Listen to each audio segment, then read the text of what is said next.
এই সন্তানের বাপ যদি আপনি না হন তাহলে কি আমার ঠেকা পড়ছে আপনার পিছে পিছে ঘোরার? আমি ডিএনএ টেস্ট করছি, এটা রিপোর্ট আইলে ঠিকই ধরা পড়বে। ধরা পড়বে না, ডিএনএ টেস্টের রিপোর্ট 100% নেগেটিভ আসবে। আপনার গর্ভের সন্তানের বাবা অনেক সাহেব না। আমার তো সমাজের সবাই সিসি করবো, কলঙ্কিত করবো আব্বা। কেউ তোর কলঙ্কিত করতে পারবে না। আমি সমাজের সবাই চিৎকার করে রাখবো, আমার মেয়ে খারাপ না, খারাপ কাজ করতে পারে না। খেলা তো পুরো জমাই দিছে আঙ্কেল। আপনি কাকে কর্মচারী বলছেন? আপনি জানেন উনি কে? সত্যি কি ওই বাচ্চার বাবা তুমি নও? কোথাও লাগেনি তো তোমার? না, আমি ঠিক আছি, ভালো আছি। আপনি এখানে কেন আছেন জান? তোমাকে দেখে তো অসুস্থ মনে হচ্ছে। তুমি এই অবস্থায় বাসা যাবে কিভাবে? চলো গাড়িতে উঠো, পৌঁছে দিচ্ছি। কি ব্যাপার, হঠাৎ করে আপনার কি হয়েছে কোন তো? রাস্তা থেকে তুললে উপকার করার চেষ্টা করতেছেন, মতলব কি আপনার? আমার থেকে মতলব নেই। তোমার জায়গায় এখানে অন্য কেউ থাকলে একই কাজ করতাম। না, তাইলে রাস্তাঘাটে অনেক মানুষ আছে যারা বিপদে পড়ছে, হ্যাঁ গো সাহায্য কর। আমারে আপনার সাহায্য করতে হবে না, আপনি যান। আইসে দরদ উতলায় পড়ে। হ্যাঁ,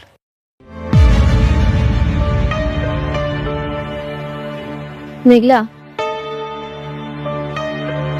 একটা কথা জিজ্ঞেস করো, সত্যি কথা বলবে? আবার কি কথা? তুমি নাকি প্রেগনেন্ট? এই সন্তানের বাবা কে? এটা কার সন্তান? আপনার কাছে কি মনে হয় যে এটা কার সন্তান? আমি জানি না। একবার মনে হয় অনেকের সন্তান, আবার মনে হয় অন্য কারোর। আপনার স্বামীকে জিজ্ঞেস করেন নাই? সে আপনাকে কি বলছে এটা কার সন্তান? ও তো বলে এই সন্তান ওর নয়। তাইলে তো আর কিছু করারই নাই। আপনার স্বামী যেহেতু অস্বীকার করছে, আমি কি কমু কন? তুমি এই সন্তানের বাবার সঠিক পরিচয় প্রকাশ করো। এটা তো আমার ব্যক্তিগত ব্যাপার, আমি আপনারে কেন বলতে যাবো? আপনি এখানে দাঁড়ায় রয়েছেন কেন? আপনি যান, আপনার জামাই আপনার লিগে অপেক্ষা করতেছে। যান যান যান। বৃষ্টি,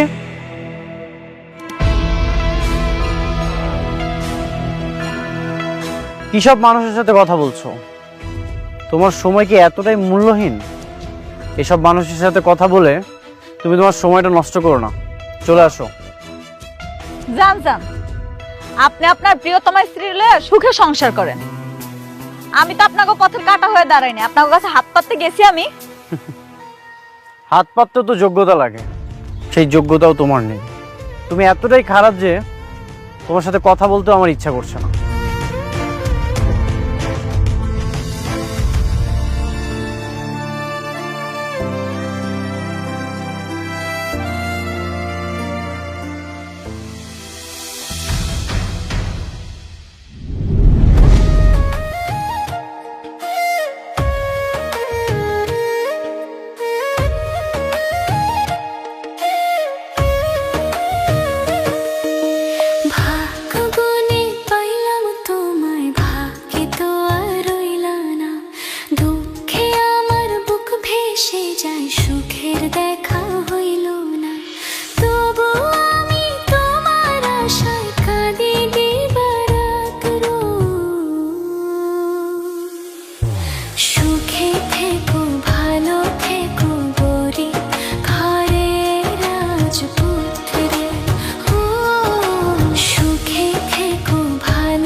রাতুল, তখন থেকে দেখতেছি হা হয়ে আসো, কিছু বল।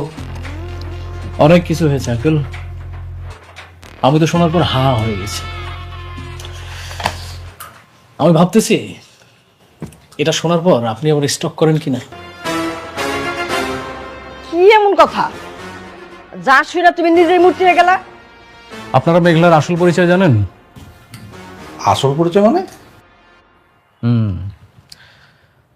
মেঘলা কোনো সাধারণ ঘরের মেয়ে নয়, ও শালিমা বিল্ডার্স গ্রুপ অফ ইন্ডাস্ট্রিজের একমাত্র উত্তরাধিকারী।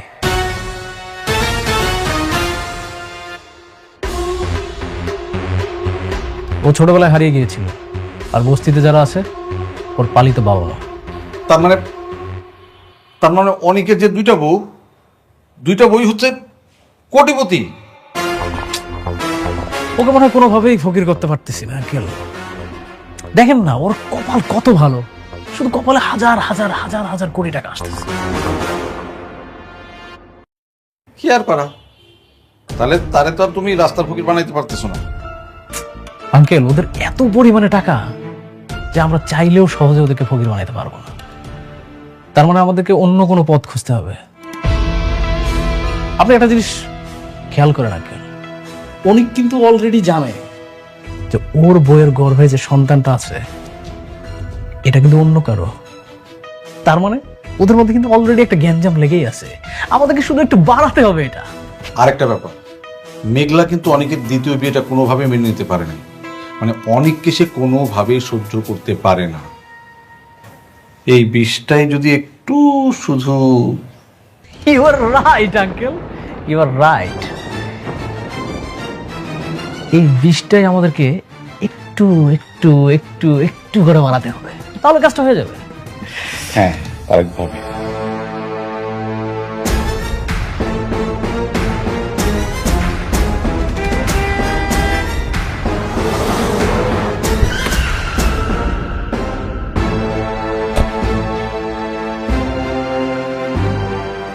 বস কি করতে হইব? মেয়েটাকে হাত পা বেঁধে একদম দ্রুত গাড়িতে উঠবো, যেভাবে বলছি ঠিক ওইভাবে করবো। ঠিক আছে বস, আপনি কোনো চিন্তা করবেন না, বিষয়টা আমি দেখতেছি।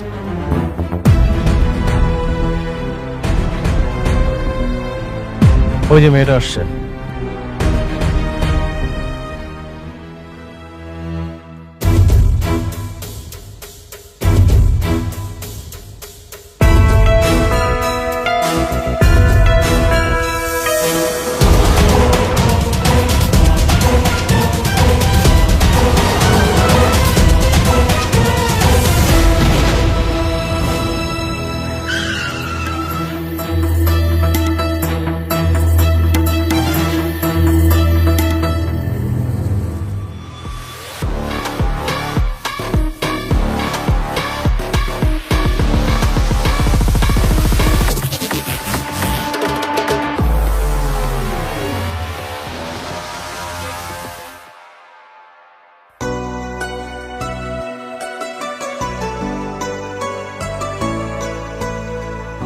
এই নাও তোমার কফি।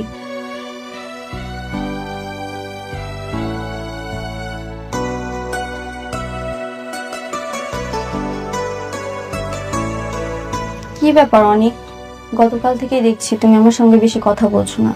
তুমি কি এখনো আমার উপর রাগ করে আছো? রাগ করবো কেন? ওই যে রাস্তায় তোমার স্ত্রীর সঙ্গে কথা বলেছিলাম বলে। বৃষ্টি, তুমি শুধু আমার ওয়াইফ, মেঘলার সাথে আমার কোনো সম্পর্ক নেই। কিন্তু এখনো তো তোমাদের ডিভোর্স হয়নি। হয়নি তো হবে, ও যে পাপ করেছে ওর প্রায়শ্চিত্ত ওকে করতেই হবে। আচ্ছা অনিক, আমি যদি তোমার জীবনে না আসতাম তাহলে এরকম হতো না, তাই না? বৃষ্টি, আমার একদমই ভালো লাগছে না, আমার অনেক কাজ আছে, এগুলো আমাকে করতে দাও।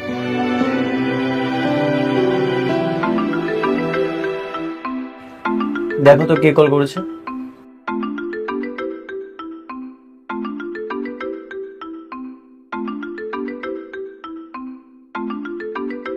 কে কল করেছে? জানি না, সেভ করা নেই। রিসিভ করো। হ্যালো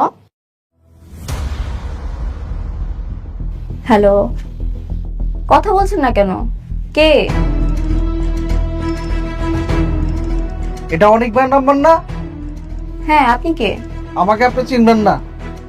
অনেক বাইরে বলেন তার স্ত্রীকে একদল মাস্তান কিডন্যাপ করছে, একটা নির্মাণাধীন বিল্ডিং এ আটকে রাখছে। কি? কারা কিডন্যাপ করেছে? আর কেন বা কিডন্যাপ করেছে? তা আমি জানি না, আপনি অনেকবারে বলেন তাড়াতাড়ি আসতে, তা না হলে কিন্তু বাঁচাতে পারবো না। দিয়াবাড়ি 7 নম্বর ব্রিজের পাশের বিল্ডিংটাই। কে কল করেছে? জানি না, বলছে কারা যেন মেঘলাকে কিডন্যাপ করেছে।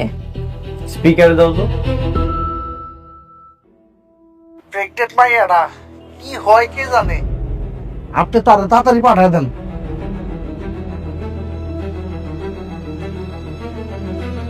বেচারা মনে হয় সত্যি সত্যি বিপদে পড়েছে। তুমি কি যাবে না ওকে বাঁচাতে? ওর পেটে তো সন্তান, যদি ওর সন্তানের কোনো ক্ষতি করে ফেলে। কি হলো অনিক, কি ভাবছো? যাবে না তুমি? আমি কেন যাব? মেঘলা তো আমার কিছু লাগে না। আর তাছাড়া মেঘলা আমাকে অনেকবার বলেছে ওর আশেপাশে না আসতো, আমাকে নিষেধ করেছে। ওর উপকার করলে সবসময় অপমানিত হয়ে আসতে হয়। কিন্তু তোমার এখন যাওয়া উচিত। যদি বড় কোনো দুর্ঘটনা ঘটে তখন কি করবে? যেখানে উপকার করতে গেলে অপমানিত হয়ে ফেরত আসতে হয়, সেখানে আমি কেন যাব? আর তাছাড়া তুমি তো ওকে সহ্য করতে পারো না। হ্যাঁ, আমি সহ্য করতে পারি না, কিন্তু আমি চাই তুমি একজন মানুষ হিসেবে ওর বিপদে পাশে গিয়ে দাঁড়াও।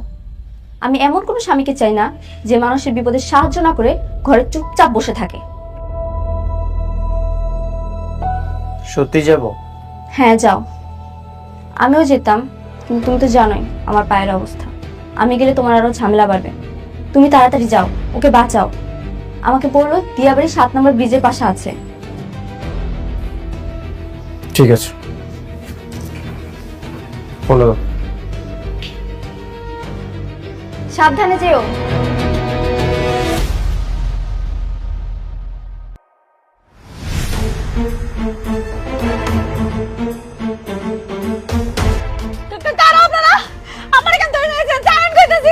তোমার লগে আমরা একটা হিসাব আছে। কি হিসাব? আমার জানা মতো আমি কারো ক্ষতি করি নাই। আমার ধরে আছেন কেন? ছাড়া দেন ভাই, ছাড়া দেন আমারে। সময় হোক, সময় হলে সব জানতে পারবা। আমারে যাইতে দেন, আমারে যাইতে দেন।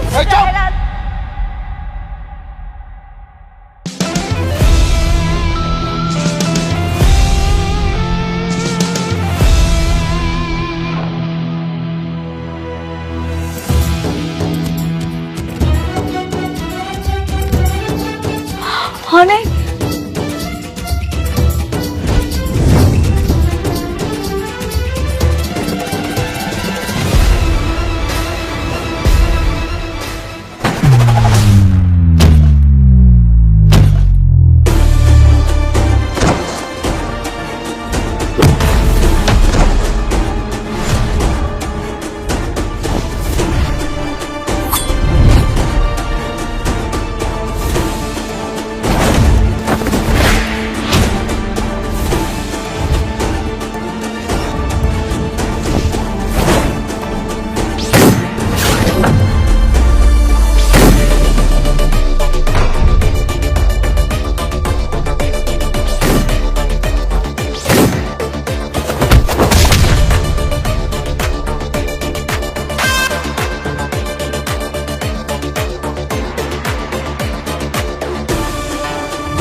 কত সুন্দর খেলার আয়োজন! হ্যাঁ, সে তো দারুণ আয়োজক রে। রাতুল, তুই এখানে? আমি তোর খেলায় অংশগ্রহণ করতে আসছি। এত সুন্দর একটা খেলার আয়োজন করছিস আর আমি সেখানে থাকবো না, এটা কেমন হয়ে যায় না? আয়োজন করেছি মানে? আমি তো কিছুই বুঝতে পারছি না। ভাবি ভাবি ভাবি ভাবি, আপনি দেখছেন ওর চেহারা দিয়ে তাকান, কতটা আলা ভোলা একটা চেহারা, মনে হচ্ছে যে কিচ্ছু বোঝে না, অথচ এই পুরো আয়োজনটা পুরোটাই ওর। আমি আয়োজন করেছি মানে? রাতুল, তুই এসব কি বলছিস? তুই বুঝতে পারছিস না?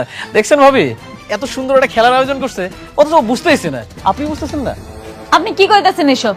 আমি আপনার কোনো কথা বুঝতেছি না, আপনি বুঝায় কম। আচ্ছা, আপনি একটা কথা আমার বলেন তো, উনি কি ম্যাজিশিয়ান? আপনি যখন যেখানে গিয়ে বিপদে পড়েন ওই এসে হাজির। এই সব কিছু কিন্তু ওর আয়োজন।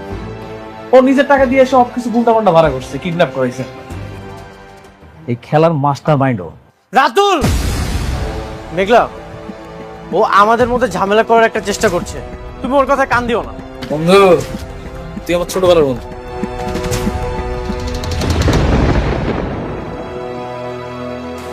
তুই কখন কোথায় কি করিস আমি সবকিছু জানি। আর সবাই না আমারে বেঈমান বলে, আমি তো বেঈমান না। আমি না তাদের সাথে বেঈমানি করি যারা আমার সাথে বেঈমানি করে। আমি তোর সাথে কি বেমানি করেছি, কি বেমানি করেছি বল? আরে ভাবতে, ওটা তো ছোটবেলার সাবজেক্ট। কি আপনাকে দুইজনের ছোটবেলার কাহিনী ফাঁস করার জন্য আমার কিডন্যাপ করছেন? ভাবি, ও আমার ছোটবেলার বন্ধু, তো এই জন্য না স্মৃতিগুলো চলে আসে। আচ্ছা, আপনি ও যে আপনাকে কিডন্যাপ করেছিল সেটার প্রমাণ চান, তাই তো? আমি কিডন্যাপ করিয়েছি মানে? এই যে ও আমাকে ফোন দিয়ে বলেছে মেঘলাকে কিডন্যাপ করেছে, আর এটার লোকেশন ওই আমাকে দিয়েছে।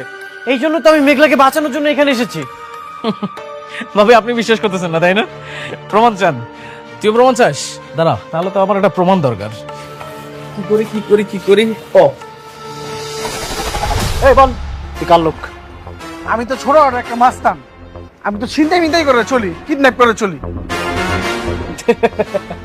দেখছেন ভাবি, এরা না কিডন্যাপার হলেও এদের এথিক্স আছে। এরা যাই হোক, এদের মনিবের নাম না বলতে চায় না। এখন বল, কিভাবে তুই বলতে চাস? অনিক তোকে যে টাকা দিয়েছে সেই টাকা ডাবল টাকা যদি আমি তোকে দেই, তাহলে কি তুই বলবি? ডাবল টাকা দিলে কে না কইব? গুড। এখন বল, তুই কার লোক? আমি অনেক ভাইয়ের লোক। অনেক ভাই আপারে কিডন্যাপ করতে গেছে। প্রমাণ পেয়ে গেছেন? আমি কিডন্যাপ করতে বলেছি মানে? থাক, এখন আর কোনো সাফাই গাইতে হইব না। আপনি আমার অনেক উপকার করছেন, আপনার উপকার আমার দরকার নাই। আমি যদি মইরা যাইও না, তাও আমার কোনো উপকার করতে আসে না। তুমি আমাকে বিশ্বাস না করে এই বেঈমানটাকে বিশ্বাস করছো? হ্যাঁ, আমি করলাম। আমি উনার কথা বিশ্বাস করলাম, কারণ উনি বেঈমান হইল আপনার থেকে অনেক ভালো আছে। আপনি যে কি সেটা আমার হাড়ে হাড়ে টের পাওয়া যাইতেছে।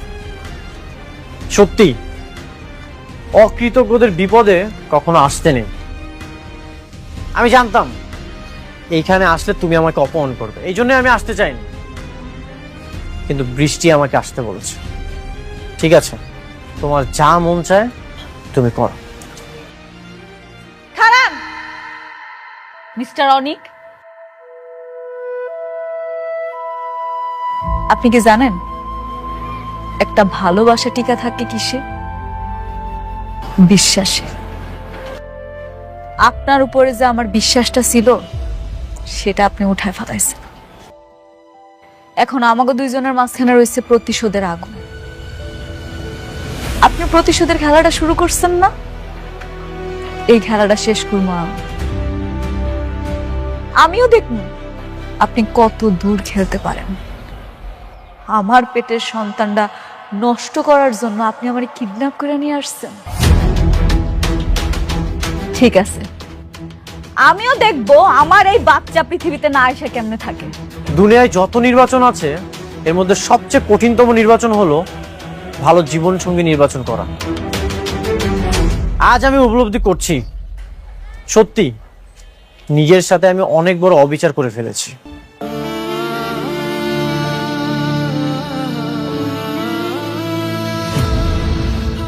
এই, তোমরা এখান থেকে চলে যাও, তোর লোকজন নিয়ে যাও, সময় টাকা পাবি। এই সবাই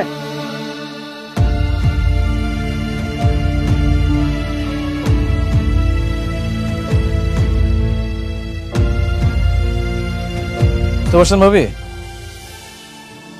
আপনার জীবনটা কিন্তু এখন রিস্কের মধ্যে আছে। কারণ অনিকের সব থেকে পথের কাঁটাটা হচ্ছে এখন আপনি বর্তমান। কিন্তু কেন? আমি ওর কি ক্ষতি করছি? বুঝতেছেন না? ও আপনার সন্তানরে অস্বীকার করে, তার জন্য আপনি কত কিছু করলেন। শালিমা বিল্ডার্সের প্রকল্পটা আপনি ওরে না দিয়ে আমারে দিলেন। দেখেন, ওর তো একটা দ্বিতীয় স্ত্রী আছে। এখন আপনি বেঁচে থাকলেই ওর একটা জীবনে অশান্তি। আপনি একটা কাজ করেন, আপনি ওর নামে একটা মামলা করে দেন। এটা শুধু আপনার জন্য না, আপনার গর্ভের সন্তানের নিরাপত্তার জন্য হলেও আপনার কাজটা করা উচিত। না না না, এইসব কেস মামলা আমার একদম ভালো লাগে না। আমি ওগুলোতে জড়াইতে চাই না। আপনি শুধু আমার উপর আস্থা রাখেন। আপনি আপনার পেটের সন্তানটা নিরাপত্তা চান না? হ্যাঁ, আমি চাই। আপনার পেটের সন্তানের নিরাপত্তার জন্য হলেও একটা মামলা করা দরকার। যখন মামলা করবেন তখন আর কোনো কিছু করার সাহস পাবেন না। শোনেন, আপনার কিচ্ছু করতে হবে না। আপনি শুধু আপনার জবানবন্দিটা ঠিকঠাক দিবেন, বাকিটা আমি করতেছি। কি করবেন না? গুড, চলো।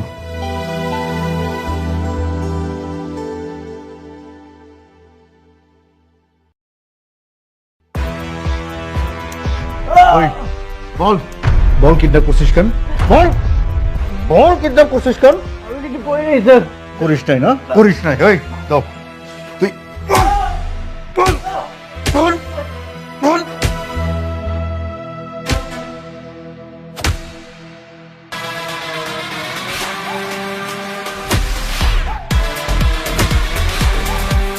করিস নাই না? বল বল।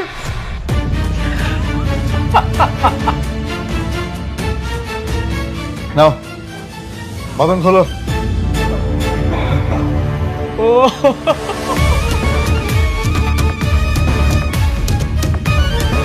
অনেক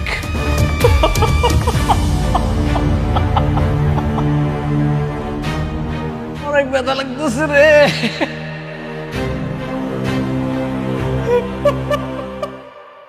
ওরে বাবা রে, পুলিশের বউ হওয়া কি এত সহজ ব্যাপার? হ্যাঁ, বোঝো না কেন? বোকার মতো করো কেন? পুলিশের বউ হইতে হইলে মনটা বড় করতে হয়, মনে জোর রাখতে হয়। হ্যাঁ, আমরা তো দেশের জন্য কাজ করি, মানুষের জন্য কাজ করি। বোঝে না, খালি বাসায় আসো বাসায় আসো বললে কি হয় নাকি? এই আমি পরে ফোন দিতেছি, রাখো, লোক আসছে। আমার হাজবেন্ড কোথায়? আপনার হাজবেন্ড কে? অনেক চৌধুরী। অনেক? সে কি 2 বিয়ে করছে নাকি? ওরে বাবা রে বাবা, আমি এক বউ নিয়ে কুলাইতে পারি না, সে আবার 2 বিয়ে করছে। হ্যাঁ যাক, ওই যে ওইখানে বসা, ওই যে।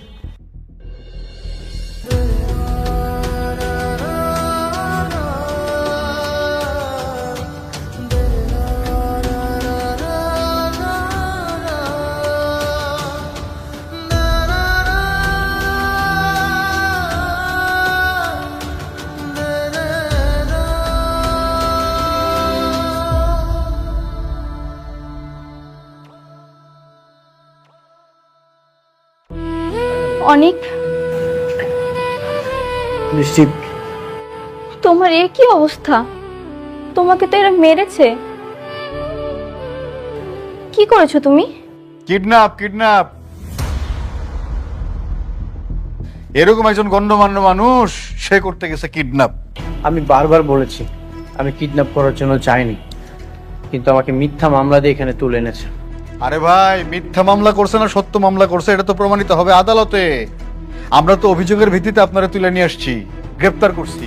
হ্যাঁ, আদালতে যান, সেখানেই প্রমাণিত হবে আপনি কিডন্যাপ করছেন কি করেন নাই। না করলে আপনি মুক্তি পেয়ে যাবেন, অসুবিধা কি?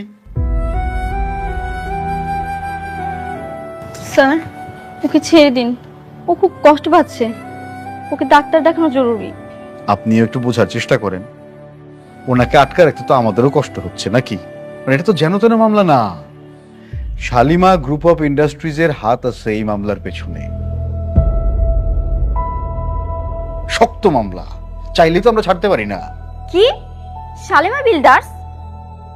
হ্যাঁ, তুমি যার উপকার করার জন্য আমাকে পাঠিয়েছিলে, সে আমাকে আজ এই জেলের জীবন উপহার দিল। তোমাকে একটা কথা বলেছিলাম না,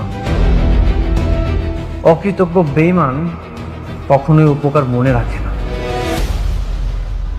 স্যার, যিনি মামলা করেছেন তিনি যদি মামলা তুলে নেন তাহলে ছাড়বেন তো?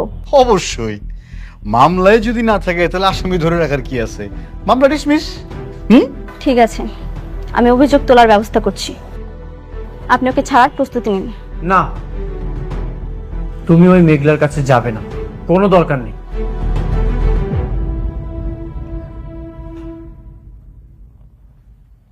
তুমি চুপ করো, একটা কথাও বলবে না।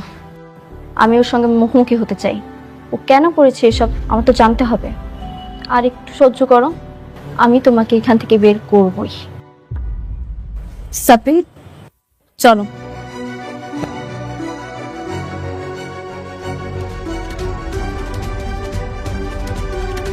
আপনার কপালও ভাই এক বউ যাইতেছে আরেক বউর কাছে আপনার নামে অভিযোগ তুলে নেওয়ার জন্যে।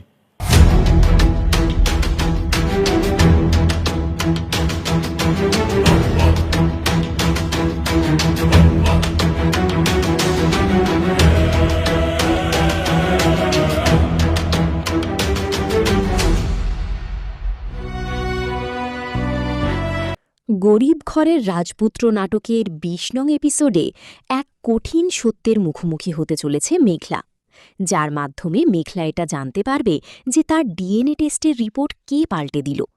তাহলে আমরা জানতে পেরেছি ১৮ নং এপিসোডে তার ডিএনএ টেস্টের রিপোর্ট পাল্টে দিয়েছিল রাতুল।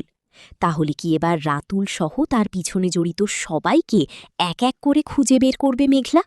এদিকে মেঘলা অফিস থেকে চিরবিদায় নিয়েছে, তার একটাই কারণ যাতে সে আসল অপরাধীকে চিহ্নিত করতে পারে এবং অপরাধীর পিছনে সে সময় দিতে পারে। তাহলে কি এবার রাতুলকেও তার কোম্পানি থেকে চিরবিদায় নিতে হবে?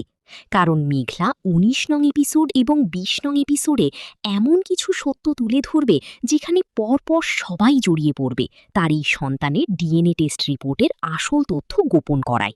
তো অনেক চমক এবং ধামাকাদার হতে চলেছে এই ১৯ এবং ২০ নং এপিসোড। কেউ দেখতে মিস করবেন না, কারণ এমন কিছু কঠিন সত্য আমরা জানিয়ে দিতে আসছি আজকের এই ভিডিওর মাধ্যমে, যা জানলে আপনিও পুরাই অবাক হয়ে যাবেন। মেঘলা কিভাবে বের করল তার এই গোপন সত্য? তাহলে কি মেঘলার পিছনেও আদৌ কেউ জড়িত আছে যে সমস্ত বিষয়ে মেঘলাকে সহযোগিতা করছে? তো সেই সমস্ত কিছু জানতে পারবেন যদি এই ভিডিওটি শেষ পর্যন্ত দেখেন। তো কথা না বাড়িয়ে মূল ভিডিওতে চলে যাচ্ছি। মেঘলা তার গর্ভের সন্তানের জন্য সবকিছু করতে রাজি। মেঘলা অনেকের থেকে তার সন্তানের জন্য কোনো অর্থ সম্পদ বা টাকা পয়সা চায়নি, শুধু চেয়েছিল একটু পিতৃ পরিচয়, যাতে তার সন্তান সমাজের বুকে মাথা উঁচু করে মানুষ হতে পারে এবং সবার সামনে গর্বের সহিত বলতে পারে যে তারও একজন বাবা আছে বা পিতৃ পরিচয় আছে। কিন্তু এটা যেন একেবারে পাল্টে দিল রাতুল। কিন্তু রাতুল কি শুধু তার অর্থ সম্পদের জন্য বা টেন্ডার বা প্রজেক্টের জন্যই এমন কিছু করল যাতে মেঘলা অনিকে কোনো প্রকারের কাজ না দেয়, নাকি এর পিছনে আরও কেউ জড়িত আছে? তো হাজারো নেটিজেন ইতিমধ্যে কমেন্টে কমেন্ট করছে যে তাদের ধারণা এর সঙ্গে নাকি মেঘলা জড়িত আছে।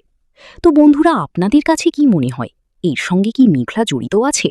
কারণ রীতিমতো যদি এই সন্তানকে উল্লেখ করেই অনিক ও মেঘলা আবারও এক হয়ে যায়, তাহলে কিন্তু ফাঁদে পড়ে যাচ্ছে বৃষ্টি। কারণ বৃষ্টি কাছে এখনও অনিক আছে, কিন্তু যখন অনিক জানতে পারবে মেঘলার গর্ভের সন্তান তার, তখন বৃষ্টি যেন কোনো অর্থ সম্পদ বা টাকা পয়সার লোভ দেখিয়ে অনিককে আর তার কাছে বেঁধে রাখতে পারবে না। তাহলে কি রাতুলের সঙ্গে বৃষ্টিও জড়িত আছে মেঘলার এই ডিএনএ টেস্টের রিপোর্ট গুম করার পিছনে? আপনাদের কাছে কি মনে হয় অবশ্যই কমেন্ট বক্সে জানাবেন। আর এদিকে মেঘলা, সে যে কোম্পানি থেকে চিরবিদায় নিল, তার এই বিদায় নেওয়া উপলক্ষে আমার মতে এটা বুঝতে পারছি যে সে আসলে তার পিতৃ পরিচয় যে গুম করা হলো, অর্থাৎ ডিএনএ টেস্টকে গুম করা হলো, এটার পিছনে সে দীর্ঘ সময় দিবে, যে কারণে সে কোম্পানি থেকে চিরবিদায় নিল এবং গোপনে সেই অপরাধীকে শনাক্তকরণ করতে চাইবে। তো আপনাদের কাছে কি মনে হয়? আমার কাছে তো এমনটাই মনে হলো। যদি আপনার এবং আমার মতামত এক হয়ে যায়, তাহলে অবশ্যই কমেন্ট বক্সে কমেন্ট করবেন এবং আজকের এই ভিডিওটি কেমন লাগলো সেটা কমেন্ট বক্সে জানিয়ে দিবেন। এবং ১৯ এবং ২০ নং এপিসোডে আরও বড় চমক আসতে চলেছে, সেই চমকটা আমরা পরবর্তীতে নতুন ভিডিওতে আপলোড করে দিব। তো আজকের এই ভিডিওটি দেখে চ্যানেলটি সাবস্ক্রাইব করে পাশে থাকবেন, যাতে পরবর্তীতে ওই নতুন আপডেট ভিডিওটি আপলোড করার সঙ্গে সঙ্গে আপনাদের কাছে নোটিফিকেশন চলে যায় এবং আপনারা ভিডিওটি দেখে নিতে পারেন।